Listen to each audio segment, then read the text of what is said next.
پاکستان عطا فرمایا۔ تو یہ مالک الملک نے فرمایا وَاذْکُرُوا، ذرا اس نعمت کو یاد رکھا کرو جو اللہ نے تم پر کی۔ جو اللہ کی ہوئی نعمتوں کو فراموش کر دیتے ہیں وہ تباہ و برباد ہو جاتے ہیں۔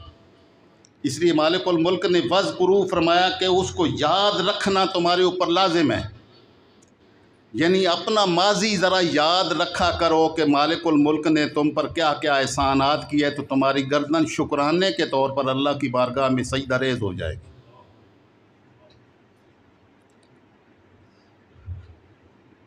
جتنے کاروباری لوگ ہیں، میرا ساروں سے سوال ہے کہ 40 سال پہلے، 50 سال پہلے آپ اور آپ کے والد، آپ کے دادا، ان کا معیشت کے اعتبار سے کیا حال تھا، ذرا مجھے 2 منٹ کے لیے بتا دیں۔ اور آج جو مالک الملک نے تمہیں جن نعمتوں سے نوازا ہے اور جتنی معیشت آپ کی بنائی ہے مالک الملک نے، اس میں کوئی ہے کوئی مطابقت اس کے ساتھ ہے؟ تو تمہیں یہ یاد رکھنا چاہیے کہ یہ جو کچھ بھی نعمت ملی ہے یہ اللہ پاک کی کرم نوازی پاکستان کے صدقے میں ہے۔ اس کے صدقے میں مالک الملک نے، تو یہ دوسری ریاست ہے جو مدینہ طیبہ کی طرز پر اللہ رب العزت نے دین کے صدقے میں، دین کی خاطر مسلمانوں کو عطا کی تھی۔ لعلکم تشکرون، تاکہ تم شکر گزار بندے بن جاؤ۔ تو جو آپ اللہ کی نعمتوں پر، جو اپنے اوپر ہونے والی نعمتوں کو یاد رکھتا ہے وہی شکر گزار بندہ بنتا ہے۔ اس کو پتہ چلتا ہے کہ مالک الملک نے کیا مجھ پر کرم نوازی فرمائی۔ اگلی آیت میں بڑا رعبدار مالک نے حکم فرمایا، پاکستان تو تمہیں ہم نے دے دیا، تمہیں کیا پتہ کتنی قربانیاں اس کے لیے پیش کی گئیں۔ اب یہ ہمارا فرض تھا کہ ہم ان قربانیوں کو اس آنے والی نسل کے دلوں میں ڈالتے کہ تمہیں کیا پتہ ہے کہ یہ پاکستان ایسے ہی بن گیا تھا۔ اس کے لیے ہم نے پتہ نہیں کتنی عزتیں لٹائیں، کتنی جانیں قربان کی، کتنی شہادتیں ہوئیں، کتنے بچے نیزوں پر چڑھے، اور خون کے کیا دریا عبور کر کے کس قسم پرسی کے عالم میں وہ بیل گاڑیوں پر اپنی جان بچا کے اس سرزمین پر پہنچے تھے۔ اگر وہ تصویریں دیکھیں نا تو وہ تصویریں دیکھنا برداشت نہیں ہوتا، لیکن اس کا کوئی نہیں خیال کرتا۔ یہاں بس صرف وہ اس یوم آزادی کو پوں پوں پاں پاں، یہ اس قوم کا وتیرہ بن گیا ہے۔ اس قوم کو تو وہ مناظر دکھانے چاہیے تھے کہ یہ پاکستان ایسے نہیں بنا، اس پاکستان کے لیے اتنی قربانیاں دی گئیں، کیونکہ ان قربانیوں کو، اس پس منظر کو دیکھنے کے بعد انسان اپنی جبین نیاز کو مالک کی بارگاہ میں سجدے میں رکھ دیتا ہے۔ تو اللہ نے فرمایا یا ایھا الذین آمنوا لا تخونوا اللہ والرسول، اللہ اور اس کے رسول کے ساتھ خیانت نہ کرنا۔ یعنی ملک پاکستان تمہیں دے دیا ہے تو اللہ رسول کے ساتھ خیانت نہ کرنا۔ تخونوا اماناتکم، اللہ نے یہ امانت کے طور پر تمہیں عطا کیا ہے۔ یہ سارے سربراہان مملکت، مناصب پر فائز، جرنیل، جج، انتظامیہ، ساری کو حکم ہو رہا ہے کہ اللہ اور اس کے رسول کے ساتھ خیانت نہ کرنا۔ یہ جو اللہ نے تمہیں دیا ہے نا ملک پاکستان، اور یہ مناصب، یہ تمہارے پاس امانت ہیں اللہ رسول کی، اس میں خیانت نہ کرنا۔ وانتم تعلمون، تم جانتے ہو کہ یہ مناصب، یہ کرسیاں،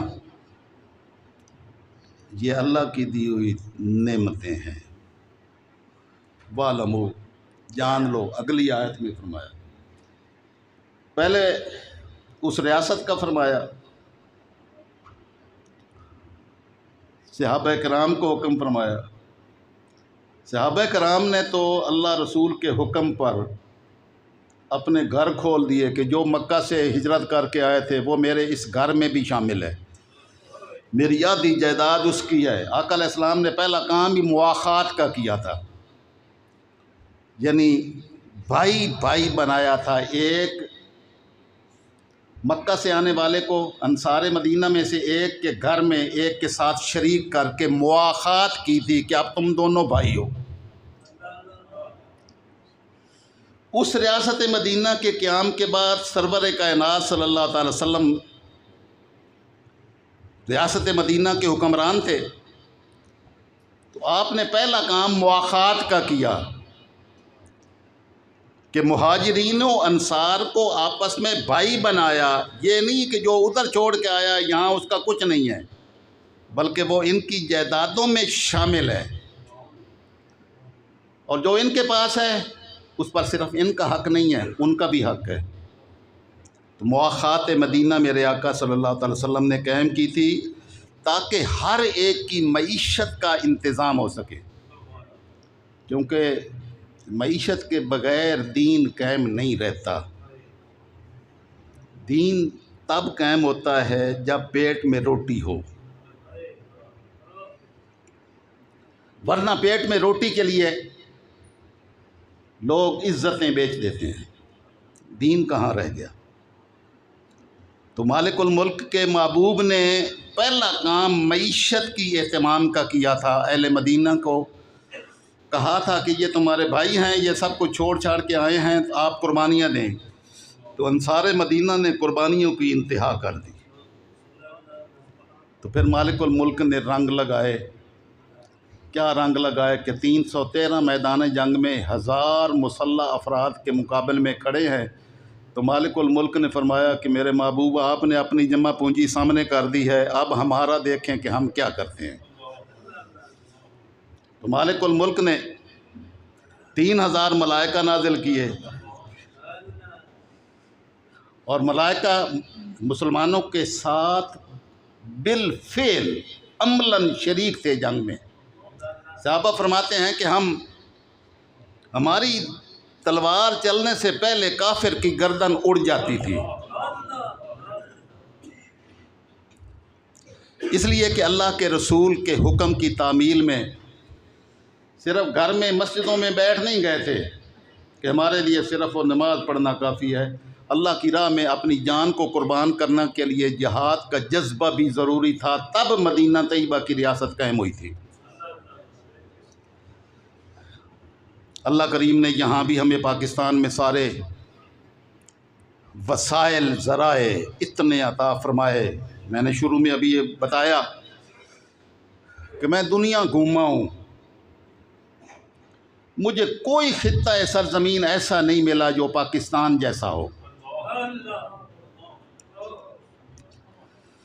یہاں سمندر ہے، یہاں دریا ہیں، یہاں معدنیات ہیں، یہاں موسم ہے، یہاں ہر قسم کا پھل ہے، ہر قسم کی جنس پیدا ہوتی ہے۔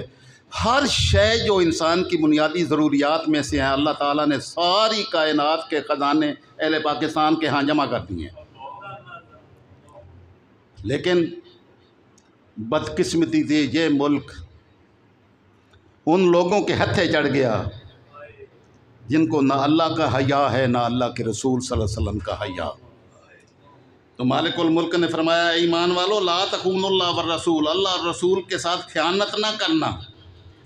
وتخونوا اماناتکم، اللہ نے یہ تمہیں جو دی ہیں یہ امانتیں ہیں، اس امانت میں خیانت نہ کرنا، اس کو امانت الہی سمجھ کر اس کی پرواہ رکھنا کہ میری ذمہ داری کیا ہے۔ لیکن یہاں تو ایک کلرک کرسی پر بیٹھا ہوا کام نہ کرنے کی تنخواہ لیتا ہے اور کام کرنے کی رشوت لیتا ہے۔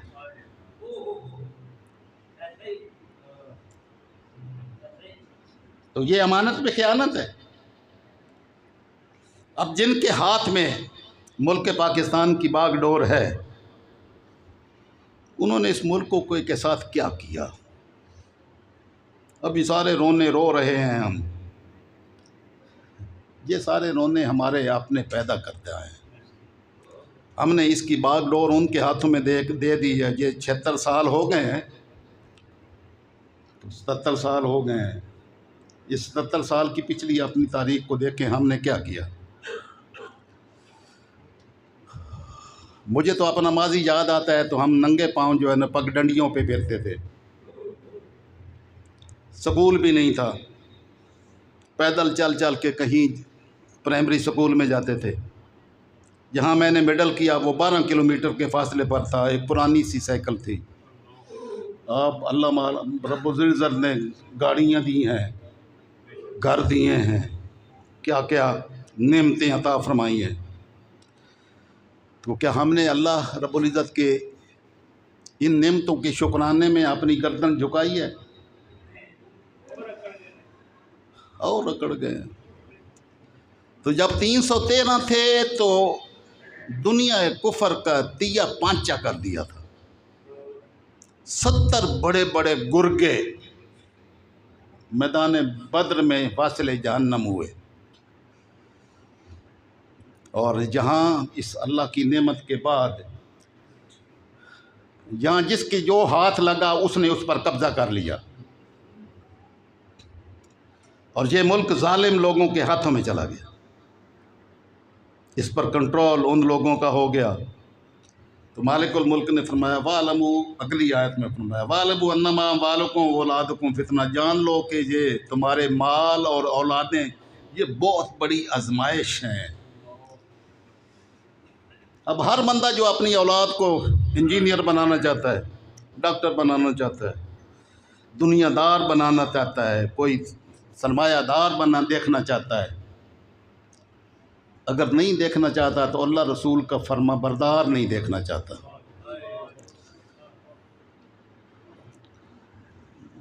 کوئی اپنی اولادوں کے لیے، کتنے لوگ ہیں جو اپنی اولادوں کو اللہ اور اس کے رسول کے دین کے لیے وقف کرتے ہیں؟ ہے جواب؟ بہت چند، وہ بھی غریب لوگ۔ امیر لوگوں کا دین کے ساتھ کیا تعلق؟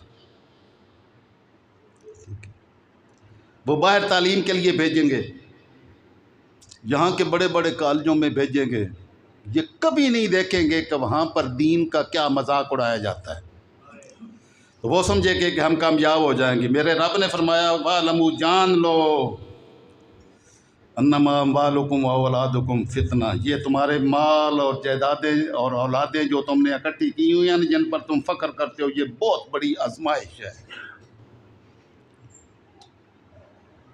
وَأَنَّ اللَّهَ عِندَهُ أَجْرٌ عَظِيمٌ، لیکن اجر عظیم اللہ کی بارگاہ میں ہے۔ جو اپنا تعلق اللہ رسول کے ساتھ جوڑے گا اجر وہ پائے گا، اور جو اولادیں اور جائیدادیں اکٹھی کرے گا اس کو کچھ نہیں ملنا۔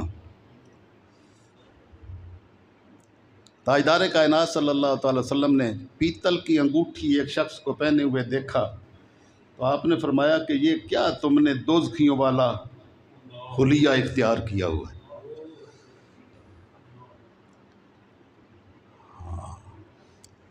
سونے کی انگوٹھی دیکھی تو آقا علیہ السلام نے فرمایا کہ یہ تو مشرکین کا کردار ہے،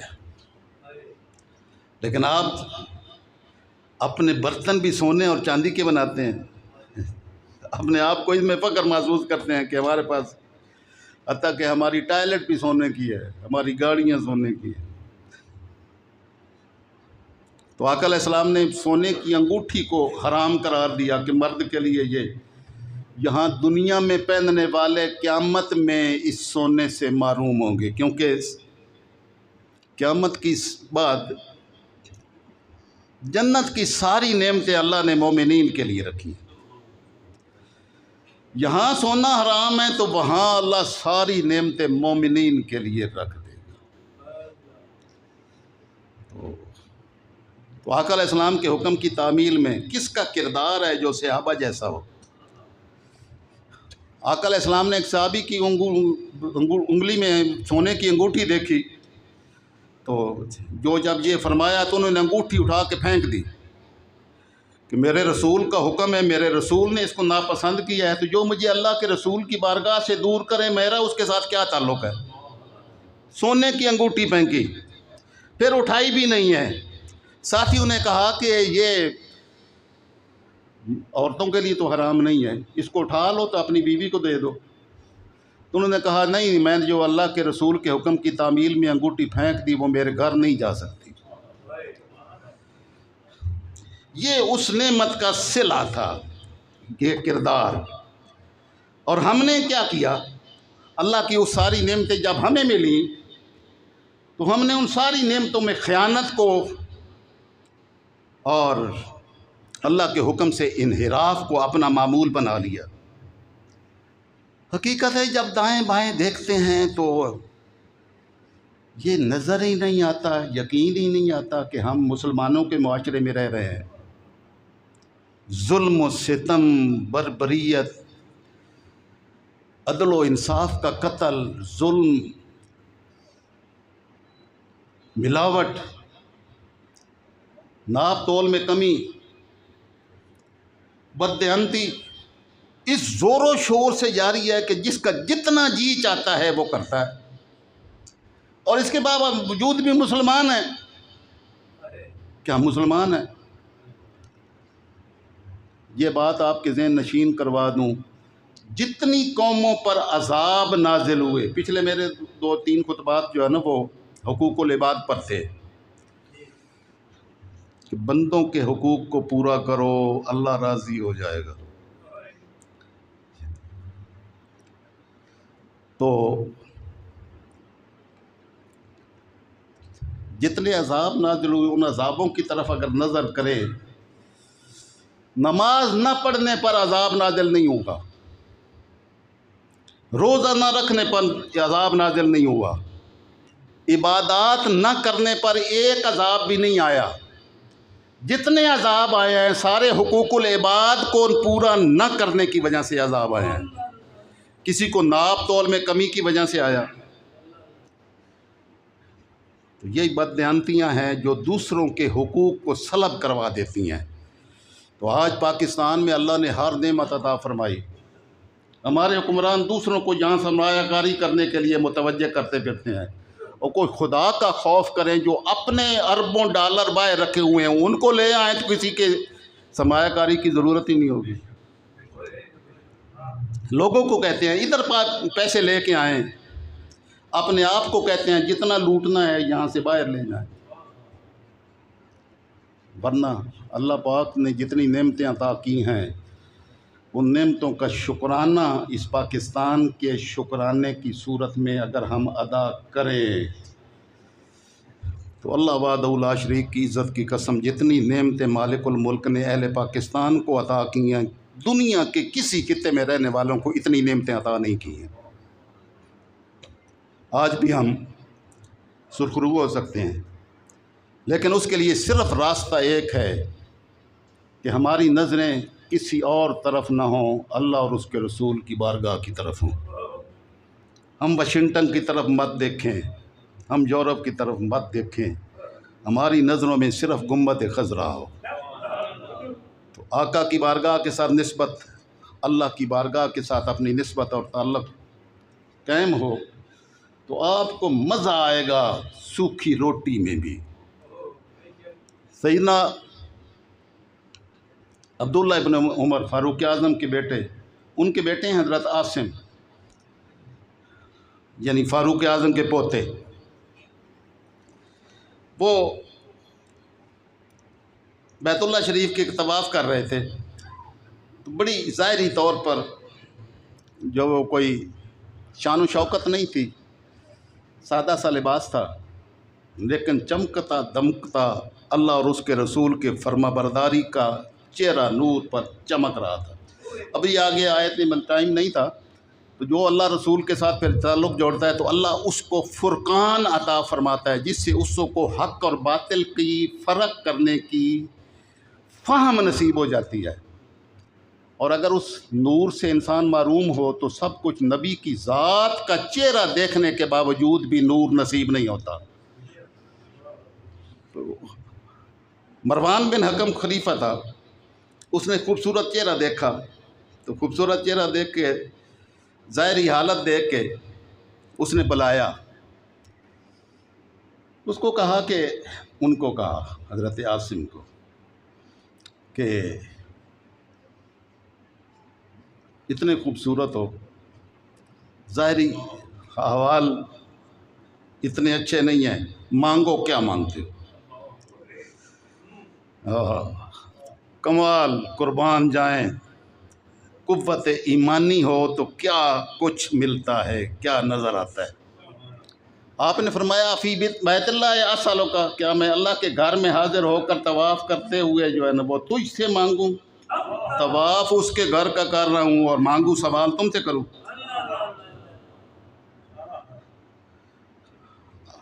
اب وہ حیران ہوا، وہ دنیا دار تھا، اس کو کیا پتا اللہ رسول کی احکامات ماننے والے جب اس کی بارگاہ میں بیٹھے ہوتے ہیں تو اتنا بڑا تاجدار کون ہوتا ہے۔ جو تاجداری اور سربراہی عظمتیں جو اللہ رسول کی بارگاہ میں رہنے والوں کو نصیب ہوتی ہیں وہ کسی اور کے نصیب میں کہاں ہوتی ہیں۔ وہ پھر ہم بیت اللہ سے باہر نکلے تو مروان بن حکم نے کہا کہ ان کو اب بلائیں۔ اب بلایا تو انہوں نے کہا بھئی اب باہر آ گئے ہیں تو اب مانگے۔ آپ نے فرمایا تم کیا دے سکتے ہو؟ اس نے کہا جو مانگو گے دوں گا۔ آپ نے فرمایا آخرت دے سکتے ہو؟ کہنے لگا نہیں، آخرت تو وہ میرے دائرہ اختیار میں نہیں ہے، دنیا کی کوئی شے مانگے تو مانگ، دے دوں گا، جو مانگیں گے دیں گے۔ آپ نے فرمایا تو دنیا دے سکتا ہے، آخرت نہیں دے سکتا، یہ دنیا تو میں نے رب کی بارگاہ میں کبھی نہیں مانگی،